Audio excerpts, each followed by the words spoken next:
ನಮಸ್ಕಾರ ಸ್ನೇಹಿತರೆ. ಅಮೆರಿಕದ 47ನೇ ಅಧ್ಯಕ್ಷರಾಗಿ ಅಧಿಕಾರ ಹಿಡಿದಿರುವ ಡೊನಾಲ್ಡ್ ಟ್ರಂಪ್ ಕುರ್ಚಿ ಏರ್ತಿದ್ದಂತೆ ಆರ್ಭಟಿಸಿದ್ದಾರೆ. ಪದೇ ಪದೇ ಡ್ರಿಲ್ ಬೇಬಿ ಡ್ರಿಲ್, ತೋಡು ಬೇಬಿ ತೋಡು ಅಂತ ಮಿಡಲ್ ಈಸ್ಟ್, ರಷ್ಯಾ ಸೇರಿದಂತೆ ಜಾಗತಿಕ ತೈಲ ಮಾರುಕಟ್ಟೆ ಎದೆನೇ ಅಗಿತಾ ಇದ್ದಾರೆ. ಟ್ರಂಪ್ ಡ್ರಿಲ್ ಅಂದಿದ್ದೆ ತಡ ಕಚ್ಚಾ ತೈಲ ಬ್ಯಾರಲ್ಗೆ $400 ಬಿದ್ದು ಹೋಗಿದೆ, 6% ಕಿತ್ಕೊಂಡು ಹೋಗಿದೆ. ಹಾಗಿದ್ರೆ ಏನಿದು ಟ್ರಂಪ್ ಡ್ರಿಲ್ ಬೇಬಿ ಡ್ರಿಲ್ ನೀತಿ? ಇದರಿಂದ ತೈಲ ಬೆಲೆ ಕಮ್ಮಿ ಆಗುತ್ತಾ? ಭಾರತಕ್ಕೆ ದೊಡ್ಡ ಲಾಭ ಆಗುತ್ತಾ? EV ಗಾಡಿಗಳ ಕತೆ ಏನು? ಜಿಯೋ ಪಾಲಿಟಿಕ್ಸ್ ಮೇಲೆ ಪರಿಣಾಮ ಏನು? ಇದೆಲ್ಲವನ್ನ ಈ ವಿಡಿಯೋದಲ್ಲಿ ನೋಡ್ತಾ ಹೋಗೋಣ. ಕಡೆ ತನಕ ಮಿಸ್ ಮಾಡಿದೆ ನೋಡಿ. ಟ್ರಂಪ್ ಡ್ರಿಲ್ ನೀತಿ. ಸ್ನೇಹಿತರೆ, ಪೆಟ್ರೋಲ್ ಡೀಸೆಲ್ ಖಾಲಿ ಆಗ್ತಿರೋ ಇಂಧನ, ಪ್ರಪಂಚ ನವೀಕರಿಸಬಹುದಾದ ಹಸಿರು ಇಂಧನಗಳ ಕಡೆಗೆ ಮುಖ ಮಾಡಬೇಕು, ಸೋಲಾರ್ EVಗೆ ಶಿಫ್ಟ್ ಆಗಬೇಕು ಅನ್ನೋದು ಸ್ಕೂಲ್ ಮಕ್ಕಳ ಪ್ರಬಂಧದಿಂದ ಹಿಡಿದು ಜಾಗತಿಕ ವೇದಿಕೆಗಳವರೆಗೆ ಎಲ್ಲ ಕಡೆ ಚರ್ಚಿತ ವಿಚಾರ, ಒಪ್ಪಿತ ವಿಚಾರ ಕೂಡ ಆಗಿತ್ತು. ಆದ್ರೀಗ ಅಧಿಕಾರಕ್ಕೆ ಏರಿರೋ ಟ್ರಂಪ್ ಆಯಿತು ಮಾಡ್ಕೊಳ್ಳೋಣ, ಎಲ್ಲದೂ ಮಾಡೋಣ, EV ಮಾಡೋಣ, ಸೋಲಾರ್ ಮಾಡೋಣ, ಹೈಡ್ರೋಜನ್ ಮಾಡೋಣ, ಆದರೆ ಅದನ್ನು ಫೋರ್ಸ್ ಮಾಡೋದು ಬೇಡ, ಮಾರ್ಕೆಟಿಗೆ ಬಿಡೋಣ. ಪೆಟ್ರೋಲಿಯಂ ಉತ್ಪನ್ನಗಳ ಮೇಲೆ ಓಡೋ ಕಾರ್ಗಳು ಕೂಡ ಇರಲಿ, ಜನರಿಗೆ ಆಪ್ಷನ್ ಇರಲಿ, ಯಾವ್ದು ಬೇಕಾದ್ರೂ ತಗೊಳ್ಳಿ. ಅವರು ಸುಮ್ಮನೆ ದುಬಾರಿ ಮಾಡ್ಕೊಳ್ಳೋದೇನಕ್ಕೆ? ನಮ್ಮ ಮ್ಯಾನುಫ್ಯಾಕ್ಚರಿಂಗ್ ಕಾಸ್ಟು, ನಾವು ಬರೀ ಕ್ಲೀನ್ ಎನರ್ಜಿ ಅಂತ ಹೋದರೆ ನಮ್ಮ ಉತ್ಪನ್ನಗಳ ಬೆಲೆ ಏರಿಕೆ ಆಗುತ್ತೆ. ಚೀಪ್ ಇಂಧನದಲ್ಲಿ ಮ್ಯಾನುಫ್ಯಾಕ್ಚರ್ ಮಾಡಿದ್ರೆ ಬೆಲೆ ಕಮ್ಮಿ ಆಗುತ್ತೆ, ಬೆಲೆ ಏರಿಕೆ ನಿಯಂತ್ರಣದಲ್ಲಿರುತ್ತೆ. ತೋಡು ಬೇಬಿ ತೋಡು, ಡ್ರಿಲ್ ಬೇಬಿ ಡ್ರಿಲ್ ಅಂತ ಹೂಂಕರಿಸ್ತಿದ್ದಾರೆ. ಅಂದ್ರೆ ಪೆಟ್ರೋಲಿಯಂ ಹಾಗೂ ಗ್ಯಾಸ್ ಉತ್ಪನ್ನಗಳಿಗಾಗಿ ಭೂಮಿ ಕೊರೆಯೋದನ್ನ ಮುಂದುವರಿಸಿ, ತೆಗಿರಿ, ನಮ್ಮ ಕಾಲ ಕೆಳಗೆ ಚಿನ್ನ ಇದೆ, ತೆಗಿರ್ರಿ, ಯೂಸ್ ಮಾಡ್ರಿ ಅಂತ ಅಮೆರಿಕಾಗೆ ಹೇಳ್ತಿದ್ದಾರೆ. 2008ರ ರಿಪಬ್ಲಿಕನ್ ಸಮಾವೇಶದಲ್ಲಿ ಮೊದಲ ಬಾರಿಗೆ ಈ ಘೋಷಣೆ ಬಳಸಲಾಗಿತ್ತು. ಅಲ್ಲಿಂದಾಚೆ ರಿಪಬ್ಲಿಕನ್ ಪಾರ್ಟಿಯಲ್ಲಿ ಪದೇ ಪದೇ ಈ ಸ್ಲೋಗನ್ ಪ್ರಸ್ತಾಪ ಆಗ್ತಾ ಇತ್ತು. ಆದರೆ ಈ ಬಾರಿ ಟ್ರಂಪ್ ಮಾತ್ರ ಡ್ರಿಲ್ ಬೇಬಿ ಡ್ರಿಲ್ ಅನ್ನೋದನ್ನ ತಮ್ಮ ಕ್ಯಾಂಪೇನ್ ಸ್ಲೋಗನ್ನೇ ಮಾಡ್ಕೊಂಡಿದ್ರು. ಪ್ರಮಾಣ ವಚನ ಸ್ವೀಕರಿಸಿದ ಮರುಗಳಿಗೆಯಲ್ಲೇ ಮತ್ತೆ ಡ್ರಿಲ್ ಬೇಬಿ ಡ್ರಿಲ್ ಅಂತ ಅಬ್ಬರಿಸಿದ್ದಾರೆ. ಭೂಮಿ ಕೊರಿತಾ ಇರೋದೇ, ಕಾಲು ಕೆಳಗಿರೋ ಚಿನ್ನ, ಲಿಕ್ವಿಡ್ ಗೋಲ್ಡ್, ಪೆಟ್ರೋಲಿಯಂ ಅನ್ನ ತೋಡಿ ಮಾರಿ ಅಮೆರಿಕವನ್ನ ಗ್ರೇಟ್ ಮಾಡಿಬಿಡೋದೆ, ಇನ್ಯಾರಿಗೂ ಜಗ್ಗಲ್ಲ. ಅಮೆರಿಕಾಗೆ ಎನರ್ಜಿ ಇಂಡಿಪೆಂಡೆನ್ಸ್ ಕೊಡಿಸ್ಬಿಡ್ತೀನಿ ಅಂತ ಹೇಳಿದ್ದಾರೆ.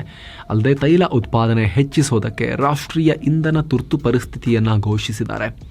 ಎಕ್ಸಿಕ್ಯೂಟಿವ್ ಆರ್ಡರ್ ಮೂಲಕ ಇಷ್ಟು ದಿನ ಬಂದಾಗಿದ್ದ ತೈಲ ಬಾವಿಗಳನ್ನು ಮತ್ತೆ ಓಪನ್ ಮಾಡಿಸಿದ್ದಾರೆ. ಅಲಾಸ್ಕಾದ ಆರ್ಕ್ಟಿಕ್ ರಾಷ್ಟ್ರೀಯ ವನ್ಯಜೀವಿ ಧಾಮದಂತಹ ಸಂರಕ್ಷಿತ ಅರಣ್ಯ ಪ್ರದೇಶದಲ್ಲೂ ಕೂಡ ತೈಲ ಬಗೆಯೋಕೆ ಆದೇಶಿಸಿದ್ದಾರೆ. ಮೊದಲು ಮನುಷ್ಯರು ಬದುಕೋಣ ಸ್ವಾಮಿ ಅಂತ. ಬೈಡೆನ್ ತಮ್ಮ ಕಡೆ ದಿನಗಳಲ್ಲಿ ಪರಿಸರ ಹಾನಿ ಅಪಾಯ ಇರೋದ್ರಿಂದ ಅಮೆರಿಕ ತನ್ನ ಕರಾವಳಿಯಲ್ಲಿ ತೈಲ ಬಗೆಯೋದನ್ನ ಬ್ಯಾನ್ ಮಾಡಿದ್ರು. ಆದರೆ ಟ್ರಂಪ್ ಆ ನಿಷೇಧ ಮೀರಿ ಡ್ರಿಲ್ ಬೇಬಿ ಡ್ರಿಲ್ ಅಂತ ಒಂದೇ ಸಮನೆ ಊಳಿಡ್ತಾ ಇದ್ದಾರೆ. 10 ಸಮಸ್ಯೆ, 1 ಉತ್ತರ. ಅಮೆರಿಕ ಸಂಕಷ್ಟಕ್ಕೆ ತೈಲ ಒಂದೇ ಪರಿಹಾರ. ಸ್ನೇಹಿತರೆ, ಸದ್ಯ ಅಮೆರಿಕ ಇನ್ಫ್ಲೇಷನ್ ಅಂದ್ರೆ ಅಗತ್ಯ ವಸ್ತುಗಳ ಬೆಲೆ ಏರಿಕೆ, ಆಟೋಮೊಬೈಲ್ ಉತ್ಪಾದನೆ ಕುಸಿತ, ಹೀಗೆ ಹಲವಾರು ಸಮಸ್ಯೆಗಳನ್ನ ಫೇಸ್ ಮಾಡ್ತಿದೆ.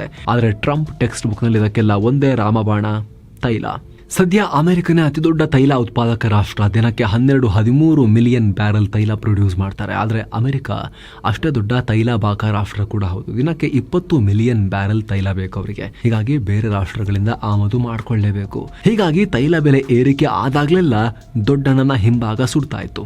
ಆದರೆ ಅಮೆರಿಕದಲ್ಲಿನ ತೈಲ ಉತ್ಪಾದನೆ ಹೆಚ್ಚು ಮಾಡಿದರೆ ಇದೆಲ್ಲ ಪರಿಹಾರ ಆಗುತ್ತೆ ಅನ್ನೋದು ಟ್ರಂಪ್ ಲೆಕ್ಕಾಚಾರ.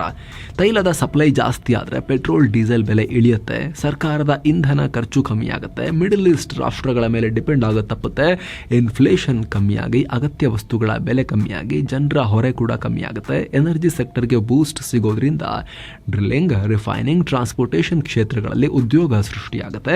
ಅಲ್ಲದೆ ಇಷ್ಟು ದಿನ ಜನ ಪೆಟ್ರೋಲ್ ಡೀಸೆಲ್ ಖರ್ಚು ಅಂತ ಕಾರ್ ಪರ್ಚೇಸ್ ಮಾಡೋದು ಕಮ್ಮಿಯಾಗಿತ್ತು. ಆದರೆ ತೈಲ ಬೆಲೆನೇ ಕಮ್ಮಿ ಆದರೆ ಟ್ರಾನ್ಸ್ಪೋರ್ಟೇಷನ್ ಚೀಪ್ ಆಗುತ್ತೆ, ವಾಹನ ಮಾರಾಟವೂ ಏರಿಕೆಯಾಗುತ್ತೆ. ಇದರಿಂದ ಆಟೋಮೊಬೈಲ್ ಜಗತ್ತಲ್ಲೂ ಕೂಡ ಉದ್ಯೋಗ ಸೃಷ್ಟಿ ಜಾಸ್ತಿ ಆಗುತ್ತೆ, ಆಟೋಮೊಬೈಲ್ ಉತ್ಪಾದನೆ ಹೆಚ್ಚಾಗುತ್ತೆ, ಅಮೆರಿಕ ಮತ್ತೆ ಮ್ಯಾನುಫ್ಯಾಕ್ಚರಿಂಗ್ ಕಂಟ್ರಿ ಆಗುತ್ತೆ. ಬೇರೆ ದೇಶಗಳಿಗೆ ಎಕ್ಸ್ಪೋರ್ಟ್ ಮಾಡೋಕೆ ಶುರು ಮಾಡಿದ್ರೆ ಜಾಗತಿಕ ಮಾರುಕಟ್ಟೆಯಲ್ಲಿ ಮತ್ತೆ ಅಮೆರಿಕ ಡಾಮಿನೇಟ್ ಮಾಡಬಹುದು ಅನ್ನೋದು ಟ್ರಂಪ್ ಲೆಕ್ಕಾಚಾರ. ಏನು ಸ್ನೇಹಿತರೆ, ವರದಿಯಲ್ಲಿ ಮುಂದುವರಿಯೋಕ್ಕಿಂತ ಮುಂಚೆ 7 Sands ಟೂರಿಸಂ ಕಂಪನಿ ಕಾಶ್ಮೀರಕ್ಕೆ ಹೊಸ ಟ್ರಿಪ್ ಆಯೋಜನೆ ಮಾಡಿದೆ. 5 night 6 day ಟೂರ್ ಇದು. ಎಲ್ಲೆಲ್ಲಿ ಹೋಗೋದಿದೆ? ಶ್ರೀನಗರ, ಶಂಕರಾಚಾರ್ಯ ಪೀಠ, ದಾಲ್ ಲೇಕ್, ಸೋನ್ಮಾರ್ಗ್, ಗುಲ್ಮಾರ್ಗ್, ಪಹಲ್ಗಾಮ್, ಆರು ವ್ಯಾಲಿ ಮತ್ತು ಬಿಟ್ಯಾಬ್ ವ್ಯಾಲಿಗಳಿಗೆ ಹೋಗೋದಿರುತ್ತೆ. ಇಡೀ ಪ್ಯಾಕೇಜ್ಗೆ ಆಫರ್ ಪ್ರೈಸ್ $53,700 ಮಾತ್ರ. ಇದರಲ್ಲಿ flight tickets, 4 night 3 star hotel stay, 1 night boat house stay, 3 ಹೊತ್ತು ಊಟ, Gulmarg cable car tickets, AC transport ವ್ಯವಸ್ಥೆ, 24/7 ಟೂರ್ ಮ್ಯಾನೇಜರ್ ನಿಮ್ ಜೊತೆಗೆ ಇರ್ತಾರೆ. ಅದೆಲ್ಲವೂ ಸೇರಿ $53,700. ಹೊರಡೋ ದಿನ ಮಾರ್ಚ್ 18ನೇ ತಾರೀಕು. ಕೆಲವೇ ಸೀಟುಗಳ ಲಭ್ಯ. ಆಸಕ್ತರು ಈ ಕೂಡಲೇ ಈ ನಂಬರ್ಗೆ ಕಾಲ್ ಮಾಡಿ ನಿಮ್ಮ ಸೀಟನ್ನ ಕೂಡ ಬುಕ್ ಮಾಡಿ ಕಾಶ್ಮೀರ ನೋಡ್ಕೊಂಡ್ ಬರ್ಬೋದು. ಅರಬ್ಬರಿಗೆ ಏಟು, ಪುಟಿನ್ಗೂ ಪೆಟ್ಟು. ಅಮೆರಿಕ ತೈಲ ಉತ್ಪಾದನೆ ಹೆಚ್ಚು ಮಾಡಿದ್ರೆ ಜಾಗತಿಕ ತೈಲ ಮಾರುಕಟ್ಟೆ ಮೇಲೆ ಒಪೆಕ್ ರಾಷ್ಟ್ರಗಳ ಪ್ರಭಾವ ಅಂದ್ರೆ ಮಿಡಲ್ ಈಸ್ಟ್ ನ ತೈಲ ಉತ್ಪಾದಕ ರಾಷ್ಟ್ರಗಳ ಪ್ರಭಾವ ಅದಕ್ಕೆ ದೊಡ್ಡ ಪೆಟ್ಟು ಬೀಳ್ಬೋದು. ತೈಲ ಉತ್ಪಾದನೆ ಮೇಲೆ ಹೆಚ್ಚು ಡಿಪೆಂಡ್ ಆಗಿರೋ ಸೌದಿ ಅರೇಬಿಯಾ, ರಷ್ಯಾದಂಥ ರಾಷ್ಟ್ರಗಳು ಆರ್ಥಿಕವಾಗಿ ಬಹಳ ಕಷ್ಟವನ್ನು ಅನುಭವಿಸಬಹುದು. ಅಮೆರಿಕ ಸಾಮಾನ್ಯವಾಗಿ ಯುರೋಪ್, ಏಷ್ಯಾಗೆ ಹೆಚ್ಚು ತೈಲವನ್ನು ರಫ್ತು ಮಾಡುತ್ತೆ. ಹಾಗಾಗಿ ಅಮೆರಿಕ ಜೊತೆಗೆ ಭಾರತ ಸೇರಿ ಏಷ್ಯಾ, ಯುರೋಪಿಯನ್ ದೇಶಗಳ ಅಲಯನ್ಸ್ ಕೂಡ ಗಟ್ಟಿಯಾಗಬಹುದು. ಸೊ ಸದ್ಯಕ್ಕೆ ಈ ಭಾಗದಲ್ಲಿ ಡಾಮಿನೇಟ್ ಮಾಡ್ತಿರೋ ರಷ್ಯಾಗೂ ಕೂಡ ಹಿನ್ನಡೆಯಾಗೋ ಚಾನ್ಸಸ್ ಇರುತ್ತೆ. ಇನ್ನು ಸದ್ಯಕ್ಕೆ ಒಪೆಕ್ ಪ್ಲಸ್ ರಾಷ್ಟ್ರಗಳು ಅಂದರೆ ರಷ್ಯಾ, ಅಜರ್ಬೈಜಾನ್, ಮೆಕ್ಸಿಕೋ, ಒಮಾನ್ ಇನ್ನಿತರ ತೈಲ ಉತ್ಪಾದಕ ರಾಷ್ಟ್ರಗಳು ಜಾಗತಿಕ ತೈಲ ಉತ್ಪಾದನೆಯಲ್ಲಿ ಇಂಪಾರ್ಟೆಂಟ್ ರೋಲ್ ನಿಭಾಯಿಸ್ತಾ ಇವೆ. ಜಗತ್ತಿನ 40% ಇಂಧನವನ್ನು ಈ ದೇಶಗಳು ಉತ್ಪಾದಿಸಿದ್ರೆ 60% ವಿದೇಶಿ ಸಪ್ಲೈ ಮೇಲೂ ಕೂಡ ಇವು ಕಂಟ್ರೋಲ್ ಹೊಂದಿವೆ. ಒಪೆಕ್ಗಿಂತ ಸ್ಟ್ರಾಂಗ್ ಇವೆ. ಸೊ ಜಾಗತಿಕ ಕಚ್ಚಾ ತೈಲ ಬೆಲೆ ಏರುಪೇರಾಗೋದು ಇಲ್ಲಿವರೆಗೆ ಈ ದೇಶಗಳ ಕೈಯಲ್ಲಿತ್ತು. ಈಗ ಇದು ಕೂಡ ಚೇಂಜ್ ಆಗ್ಬೋದು. 2008ರಿಂದ ಈಚೆಗೆ ಅಮೆರಿಕನ್ ತೈಲ ಉತ್ಪಾದನೆ ಜಾಸ್ತಿ ಆಗಿರೋದು. ಇದನ್ನ ಶೆಲ್ ರೆವಲ್ಯೂಷನ್ ಅಂತ ಕೂಡ ಕರೀತಾರೆ. ಯಾಕಂದ್ರೆ ಅಮೆರಿಕ ವಿಶಿಷ್ಟ ವಿಧಾನದಿಂದ ತೈಲ ಉತ್ಪಾದನೆ ಮಾಡುತ್ತೆ. ಸಣ್ಣ ಗಾತ್ರದ ನಿಕ್ಷೇಪಗಳಿರೋದ್ರಿಂದ ವರ್ಟಿಕಲ್ ಆಗಿ ಉದ್ದುದ್ದಕ್ಕೆ ತೈಲ ಬಾವಿ ಕೊರಿದೆ ಅಡ್ಡಡ್ಡ ಡ್ರಿಲ್ಲಿಂಗ್ ಮಾಡಿ ತೈಲ ಹಾಗೂ ನೈಸರ್ಗಿಕ ಅನಿಲ ತೆಗೆಯುತ್ತೆ. ಈ ರೀತಿಯ ಟೆಕ್ನಿಕ್ ಶುರು ಮಾಡಿ ಶೇಲ್ ರೆವಲ್ಯೂಷನ್ ಶುರುವಾದಾಗಿನಿಂದಲೇ ಅಮೆರಿಕ ತೈಲ ಮಾರ್ಕೆಟ್ನಲ್ಲಿ ಸ್ವಿಂಗ್ ಪ್ಲೇಯರ್ ಆಗಿ ಎಮರ್ಜ್ ಆಯಿತು. ಈಗ ಈ ಶೇಲ್ ರೆವಲ್ಯೂಷನ್ ಬೂಮ್ ಆದರೆ ಮಾರ್ಕೆಟ್ ಮೇಲೆ ಹಾಗೂ ಈಗ ಹೆಚ್ಚು ಇಂಧನ ತೆಗಿತಾ ಇರೋ ಮಿಡಲ್ ಈಸ್ಟ್ ಮೇಲೆ ಅಮೆರಿಕದ ಪ್ರಭಾವ ಜಾಸ್ತಿ ಆಗುತ್ತೆ. ಮಾರ್ಕೆಟ್ನಲ್ಲಿ ಸಪ್ಲೈ ಜಾಸ್ತಿಯಾಗಿ ಕ್ರೂಡ್ ಆಯಿಲ್ನ ಸಪ್ಲೈ ಜಾಸ್ತಿಯಾಗಿ ಅದರ ರೇಟ್ ಡೌನ್ ಆಗ್ಬೋದು. ಯಾವುದೇ ವಸ್ತು ಪೂರೈಕೆ ಜಾಸ್ತಿ ಆಯಿತು ಡಿಮಾಂಡ್ಗಿಂತ ಅಂತ ಹೇಳಿದ್ರೆ ಬೆಲೆ ಡೌನ್ ಆಗುತ್ತೆ. ಯಾವುದೇ ವಸ್ತು ಡಿಮಾಂಡ್ ಇದೆ ಅವುಗಳ ಪೂರೈಕೆ ಕಮ್ಮಿ ಇದೆ ಅಂದರೆ ರೇಟ್ ಜಾಸ್ತಿ ಆಗುತ್ತೆ. ಬೇಸಿಕ್ ಇದು ಮಾರ್ಕೆಟ್ ಮಂತ್ರ. ಸೊ ಕ್ರೂಡ್ ಆಯಿಲ್ ಅಮೆರಿಕ ಸಿಕ್ಕಾಪಟ್ಟೆ ತೋಡಿ ಮಾರ್ಕೆಟ್ಗೆ ತಂದು ಹಾಕಿದ್ರೆ ರೇಟ್ ಡೌನ್ ಆಗುತ್ತೆ. ಒಪೆಕ್ ಪ್ಲಸ್ ರಾಷ್ಟ್ರಗಳು ಬೆಲೆ ಸ್ಥಿರವಾಗಿರಿಸೋಕೆ ತೈಲ ಉತ್ಪಾದನೆ ಕಮ್ಮಿ ಮಾಡೋ ಸಾಧ್ಯತೆ ಕೂಡ ಇರುತ್ತೆ. ಕಮ್ಮಿ ಮಾಡುವಂತೆ ಪ್ರೆಷರ್ ಅಂತೂ ಇದ್ದೇ ಇರುತ್ತೆ. ಯಾಕಂದರೆ ಅಮೆರಿಕ ಪ್ರೊಡ್ಯೂಸ್ ಮಾಡಿದ್ದನ್ನು ಇವ್ರು ಸ್ವಲ್ಪ ಕಮ್ಮಿ ಪ್ರೊಡ್ಯೂಸ್ ಮಾಡಿ ಬ್ಯಾಲೆನ್ಸ್ ಮಾಡೋಕೆ ಅವ್ರು ಆ ರೀತಿ ಮಾಡಬಹುದು. ಆದರೆ ಅದರಿಂದ ಅವ್ರಿಗೂ ಕೂಡ ಇನ್ಕಮಿಗೆ ಪೆಟ್ಟು ಬೀಳೋದಂತೂ ಬಿದ್ದೇ ಬೀಳುತ್ತೆ. ಭಾರತಕ್ಕೆ ವರದಾನ ಡ್ರ್ಯಾಗನ್ಗೂ ಒಳ್ಳೆಯದು. ಇನ್ನು ಭಾರತದ ಮೇಲೆ ಯಾವ ರೀತಿ ಪರಿಣಾಮ ಬೀರ್ಬೋದು ಅಂತ ನೋಡೋದಾದರೆ ಮೊದಲನೇದಾಗಿ ಹೊರಗಿಂದ ತೈಲ ಬರದೆ ಭಾರತದ ಎಂಜಿನ್ ಓಡಲ್ಲ. ಅಮೆರಿಕ, ಚೀನಾ ಬಿಟ್ಟರೆ ಭಾರತ 3ನೇ ಅತಿ ಹೆಚ್ಚು ತೈಲ ಬಳಕೆದಾರ ರಾಷ್ಟ್ರ. ದಿನಕ್ಕೆ ಈಗ 44.5 ಲಕ್ಷಕ್ಕಿಂತ ಹೆಚ್ಚು ಬ್ಯಾರೆಲ್ ತೈಲ ಬಳಕೆಯಾಗ್ತಿದೆ. ಒಂದು ವೇಳೆ ಅಮೆರಿಕ ತೈಲ ಉತ್ಪಾದನೆ ಜಾಸ್ತಿಯಾಗಿ ಜಾಗತಿಕವಾಗಿ ತೈಲ ಬೆಲೆ ಇಳಿದ್ರೆ ಭಾರತಕ್ಕೆ ಆರ್ಥಿಕವಾಗಿ ಹೆಲ್ಪ್ ಆಗುತ್ತೆ. ಬಿಲಿಯನ್ ಗಟ್ಟಲೆ ಫಾರೆಕ್ಸ್ ರಿಸರ್ವ್ ಉಳ್ಕೊಳ್ಳುತ್ತೆ. ಕಚ್ಚಾ ತೈಲ ಬೆಲೆ ಒಂದು ಬ್ಯಾರಲ್ಗೆ $10 ಕಮ್ಮಿಯಾದರೂ ವರ್ಷಕ್ಕೆ ಭಾರತಕ್ಕೆ ಸುಮಾರು $15 ಬಿಲಿಯನ್ ಫಾರೆಕ್ಸ್ ಉಳ್ಕೊಳ್ಳುತ್ತೆ. ಇಂಧನ ಬೆಲೆ ಕಮ್ಮಿಯಾದರೆ ಭಾರತದ ಎಕನಾಮಿಕ್ ಆಕ್ಟಿವಿಟಿ ಕೂಡ ಬೂಮ್ ಆಗುತ್ತೆ. ಅದರಲ್ಲೂ ಈಗ ಲಾಭ ಕಾಣದೆ ಪರದಾಡ್ತಿರೋ aviation industry, railways, paint industry ಹಾಗೂ ಎಲ್ಲ ಟ್ರಾನ್ಸ್ಪೋರ್ಟೇಷನ್ ಇಂಡಸ್ಟ್ರಿಗಳಿಗೆ ಹೆಲ್ಪ್ ಆಗುತ್ತೆ. ಲಾಜಿಸ್ಟಿಕ್ಸ್ ಬೂಮ್ ಆಗ್ಬೋದು, ಹಣದುಬ್ಬರ ಕಂಟ್ರೋಲ್ ಆಗ್ಬೋದು. ಯಾಕಂದರೆ ಇಂಧನ ಬೆಲೆ ಓವರಾಲ್ ಹಣದುಬ್ಬರಕ್ಕೂ ಕಾಂಟ್ರಿಬ್ಯೂಟ್ ಮಾಡುತ್ತೆ. ಯಾವುದೇ ವಸ್ತುವಿನಲ್ಲಿ ಫೈನಲ್ ಪ್ರೈಸ್ ಬರಬೇಕಾದ್ರೆ ಟ್ರಾನ್ಸ್ಪೋರ್ಟೇಷನ್ ಕಾಸ್ಟ್ ಕೂಡ ಆ್ಯಡ್ ಆಗಿರುತ್ತೆ. ಅದು ಸ್ವಲ್ಪ ರಿಡ್ಯೂಸ್ ಆಗುತ್ತೆ. ಭಾರತದ ರಿಫೈನರಿಗಳಿಗೆ ಹೆಚ್ಚು ಪೆಟ್ರೋಲ್ ಉತ್ಪಾದನೆಗೆ ಹೆಲ್ಪ್ ಆಗುತ್ತೆ. ಎಕ್ಸ್ಪೋರ್ಟ್ ಹೆಚ್ಚಾಗ್ಬೋದು. ಚೀನಾ ಕೂಡ ತೈಲಬಾಕ ರಾಷ್ಟ್ರ, ಅವ್ರಿಗೂ ಈ ಎಲ್ಲ ಬೆನಿಫಿಟ್ಸ್ ಸಿಗುತ್ತೆ. ಅತ್ತ ಅಮೆರಿಕದಲ್ಲೂ ಕೂಡ ಇಂಧನ ಬೆಲೆ ಕಮ್ಮಿಯಾಗಿ ಎಲ್ಲ ಬೆನಿಫಿಟ್ಸ್ ಸಿಗುತ್ತೆ. ಗ್ರಾಹಕರಿಗೂ ಬಿಸ್ನೆಸಸ್ಗಳಿಗೂ ಹೆಲ್ಪ್ ಆಗುತ್ತೆ. ಈಗಲೇ ಬ್ಯಾರಲ್ ಲೆಕ್ಕದಲ್ಲಿ ಇಂಧನ ಬಳಸ್ತಿರೋ ಅಮೆರಿಕನ್ನರು ಮುಂದೆ ಟ್ಯಾಂಕ್ ಲೆಕ್ಕದಲ್ಲಿ ಬಳಕೆ ಶುರು ಮಾಡ್ಬೋದು. ಆದರೆ ಅಮೆರಿಕ ಎಕಾನಮಿಗೆ ದೊಡ್ಡ ಬೂಸ್ಟ್ ಕೊಡೋ ಬೆಳವಣಿಗೆ ಅಂತೂ ಆಗೇ ಆಗುತ್ತೆ. ರ್ಯಾಪಿಡ್ ಬೆಳವಣಿಗೆಯಾಗಿ ಎಕಾನಮಿ ಲೆಕ್ಕದಲ್ಲಿ ಅಮೆರಿಕ ಜೊತೆ ಅಂತರ ಕಮ್ಮಿ ಮಾಡಿಕೊಂಡಿರೋ ಚೀನಾಗಿಂತ ಅಮೆರಿಕ ಇನ್ನೂ ಮುಂದಕ್ಕೆ ಹೋಗ್ಬೋದು. ಅಮೆರಿಕ ಎಕಾನಮಿಕಲಿ ಸ್ಟ್ರಾಂಗ್ ಆದರೆ ಮಿಲಿಟರಿ ಕೂಡ ಸ್ಟ್ರಾಂಗ್ ಆಗೇ ಆಗುತ್ತೆ. ಗ್ಲೋಬಲ್ ಡಾಮಿನೆನ್ಸ್ ಆಲ್ರೆಡಿ ತುಂಬ ಇದೆ ಅವ್ರದ್ದು, ಇನ್ನೂ ಜಾಸ್ತಿ ಆಗುತ್ತೆ. ಈ ಮಿಡಲ್ ಈಸ್ಟರ್ನ್ ರಾಷ್ಟ್ರಗಳು, ಪುಟಿನ್, ಇವ್ರದೆಲ್ಲ ಈ ಕ್ರೂಡ್ ಆಯಿಲ್, ನ್ಯಾಚುರಲ್ ರಿಸೋರ್ಸಸ್ ಇಂದ ಆಟ ಆಡ್ತಿದ್ರಲ್ಲ, ಅವರ ಆಟಕ್ಕೆಲ್ಲ ದೊಡ್ಡ ಕಡಿವಾಣ ಅಮೆರಿಕ ಇದ್ರ ಮೂಲಕ ಹಾಕ್ಬೋದು, ಅವರೇ ಜಾಸ್ತಿ ಪ್ರೊಡ್ಯೂಸ್ ಮಾಡೋ ಮೂಲಕ. ಇವಿ ಕನಸು ದೂರ. ಇನ್ನು ಈಗಾಗಲೇ ಹೇಳಿದಂತೆ ಟ್ರಂಪ್ ನೀತಿಯಿಂದ ಅಮೆರಿಕದಲ್ಲಿ ಪೆಟ್ರೋಲ್, ಡೀಸೆಲ್ ವಾಹನಗಳ ಮಾರ್ಕೆಟ್ ಮತ್ತೆ ರಿಕವರ್ ಆಗ್ಬೋದು. ಮತ್ತೆ ಅಲ್ಲಿ ದೈತ್ಯ SUV ಹಾಗೂ ಟ್ರಕ್ಗಳ ಹಾವಳಿ ಶುರುವಾಗಬಹುದು. V8, V12 ಇಂಜಿನ್ ಇರೋ ಕಾರ್ಗಳು ಬರ್ಬೋದು. ಇದರಿಂದ ಇವಿ ಬೂಮ್ ಸ್ವಲ್ಪ ಲೇಟ್ ಆಗ್ಬೋದು. ಯಾಕಂದ್ರೆ ಇವಿ ಆಲ್ರೆಡಿ ಕಾಸ್ಟ್ಲಿ. ಇಂಥ ಟೈಮ್ ನಲ್ಲಿ ಪೆಟ್ರೋಲ್, ಡೀಸೆಲ್ ಕಾರುಗಳೇ ಕಮ್ಮಿ ಬೆಲೆಗೆ ಓಡ್ತಾವೆ ಅಂತ ಆದ್ರೆ ಜನ ಇವಿ ಅಡಾಪ್ಟೇಷನ್ ಸ್ವಲ್ಪ ಡಿಲೇ ಮಾಡಬಹುದು. ಸಾಲದು ಅಂತ ಟ್ರಂಪ್ ಅಮೆರಿಕದಲ್ಲಿ ಎಲೆಕ್ಟ್ರಿಕ್ ವೆಹಿಕಲ್ ಮ್ಯಾಂಡೇಟ್ ಕಡ್ಡಾಯ ಫೋರ್ಸ್ನ ರೂಲ್ಸನ್ನು ತೆಗೆದುಹಾಕಿದ್ದಾರೆ.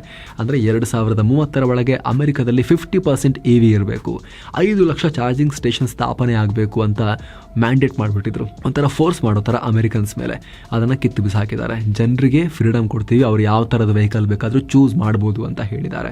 EV ಚಾರ್ಜಿಂಗ್ ಸ್ಟೇಷನ್ಗಳ ನಿರ್ಮಾಣಕ್ಕೆ ಮಂಜೂರಾಗಿದ್ದ ಬಿಲಿಯನ್ ಡಾಲರ್ ಗಟ್ಟಲೆ ಫಂಡಿಂಗನ್ನು ಕೂಡ ಇಮಿಡಿಯೇಟ್ ಆಗಿ ಸ್ಟಾಪ್ ಮಾಡಿದ್ದಾರೆ.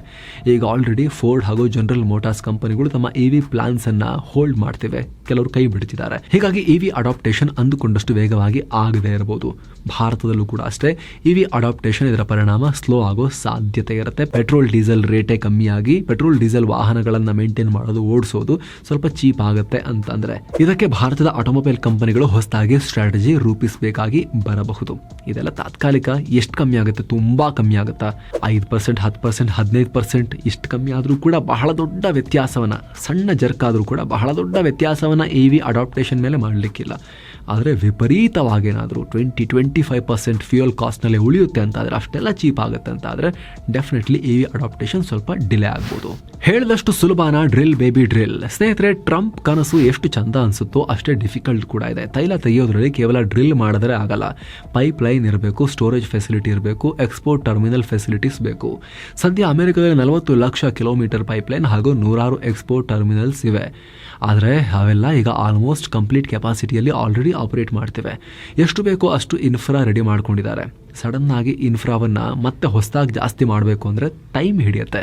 ಇನ್ಫ್ರಾ ಎಕ್ಸ್ಪ್ಯಾಂಡ್ ಮಾಡೋಕ್ಕೆ ಬರೀ ಟೈಮ್ ಇದ್ದರೆ ಸಾಕಾಗಲ್ಲ, ದೊಡ್ಡ ಪ್ರಮಾಣದ ದುಡ್ಡು ಕೂಡ ಬೇಕು.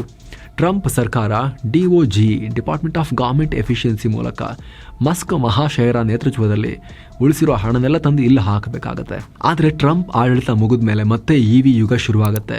ಫ್ಯೂಚರ್ನಲ್ಲಿ ನಿಧಾನಕ್ಕಾದರೂ ಕೂಡ EVಗಳದೇ ಕಾಲ ಅನ್ನೋದು ಎಲ್ರಿಗೂ ಕೂಡ ಗೊತ್ತಿರೋ ವಿಚಾರ. ಹಾಗಾಗಿ ಖಾಸಗಿ ಕಂಪನಿಗಳು ಟ್ರಂಪ್ರ ಈ ಡ್ರಿಲ್ ಬೇಬಿ ಡ್ರಿಲ್ ಕನಸಲ್ಲಿ ಬಂದು ತೋಡೋಕೆ ಮುಂದಾಗೋದು ಡೌಟ್. ಒಂದು ವೇಳೆ ಈಗ ಇನ್ಫ್ರಾಸ್ಟ್ರಕ್ಚರ್ ನಿರ್ಮಾಣ ಮಾಡೋ ಕೆಲಸ ಅಂದ್ರೆ ತೋಡೋಕೆ ಮತ್ತು ಮಾರೋಕೆ ಬೇಕಾಗಿರೋ ವ್ಯವಸ್ಥೆಯನ್ನು ಮಾಡೋಕೆ ಶುರು ಮಾಡಿದ್ರೂ ಕೂಡ ಎಷ್ಟೋ ವರ್ಷಗಳೇ ಬೇಕು. ಅದೆಲ್ಲವೂ ಕೂಡ ಹೊಸ ಕೆಪಾಸಿಟಿ ಆಪರೇಷನಲ್ ಆಗಬೇಕು ಅಂದರೆ. ಜೊತೆಗೆ ಲೇಬರ್ ಶಾರ್ಟೇಜ್ ಇದೆ. ಸ್ಕಿಲ್ಡ್ ರೋಲ್ಗಳಿಗೆ ಉದ್ಯೋಗಿಗಳು ಬೇಕು ಅಂದರೆ ತಕ್ಷಣ ಸಿಗೋದು ಕಷ್ಟ. ಅಲ್ಲದೆ ಈ ಚುನಾವಣೆಯಲ್ಲಿ ಟ್ರಂಪ್ ವೋಟ್ ಶೇರ್ 50% ಆಸುಪಾಸು. ಯಾವಾಗಲೂ ಕೂಡ ಅಷ್ಟೇ, ಅಮೆರಿಕದಲ್ಲಿ ಅಷ್ಟೇ ಇರೋದು. ಅದರರ್ಥ ಟ್ರಂಪ್ ನೀತಿಗಳನ್ನು ವಿರೋಧಿಸೋರು ಕೂಡ ಅರ್ಧಕ್ಕರ್ಧ ಅಮೆರಿಕನ್ಸ್ ಇದ್ದಾರೆ. ಸೊ ದೊಡ್ಡ ಪ್ರಮಾಣದಲ್ಲಿ ಪ್ರತಿಭಟನೆಗಳನ್ನು ಮಾಡೋಕೆ ಡೆಮೊಕ್ರಾಟ್ಸ್ ಕೂಡ ಈಗ ಸ್ಲೀವ್ಸ್ ರೋಲ್ ಮಾಡಿಕೊಂಡು ರೆಡಿ ಆಗ್ತಾರೆ ಬೀದಿಗಿಳಿಯಕ್ಕೆ. ಜಾಗತಿಕ ಸಂಸ್ಥೆಗಳು ಕೂಡ ಎದುರು ನಿಲ್ತವೆ. ಇದೆಲ್ಲಕ್ಕಿಂತ ಹೆಚ್ಚು ಅಮೆರಿಕದ ಉತ್ಪಾದನೆಯಿಂದ ತೈಲ ಮಾರುಕಟ್ಟೆ ಬಿದ್ದು ಹೋದರೆ ಅದರ ಪೆಟ್ಟು ಅಮೆರಿಕನ್ ತೈಲ ಕಂಪನಿಗಳಿಗೂ ಆಗುತ್ತೆ. ಒಟ್ಟಾರೆಯಾಗಿ ಡ್ರಿಲ್ ಬೇಬಿ ಡ್ರಿಲ್ ಎನರ್ಜಿ ಸೆಕ್ಟರ್ನಲ್ಲಿ ಹಾಗೂ ಗ್ಲೋಬಲ್ ಜಿಯೋ ಪಾಲಿಟಿಕ್ಸ್ ನಲ್ಲಿ ಅಮೆರಿಕವನ್ನ ಡಾಮಿನೆಂಟ್ ಪ್ಲೇಯರ್ ಮಾಡೋಕೆ ಬೋಲ್ಡ್ ಮೂವ್ ಆದ್ರೂ ಕೂಡ ಇದು ಫುಲ್ ಸ್ಮೂತ್ ರೈಡ್ ಅಂತೂ ಅಲ್ಲ. ಸಾಕಷ್ಟು ಚಾಲೆಂಜಸ್ ಇರೋ ರೈಡ್. ಇದ್ರ ಬಗ್ಗೆ ನಿಮ್ಮ ಒಪಿನಿಯನ್ ಕಾಮೆಂಟ್ ಮಾಡಿ ತಿಳಿಸಿ. ಮತ್ತೆ ಭೇಟಿ ಆಗ್ತಿರೋಣ. ನಮಸ್ತೆ.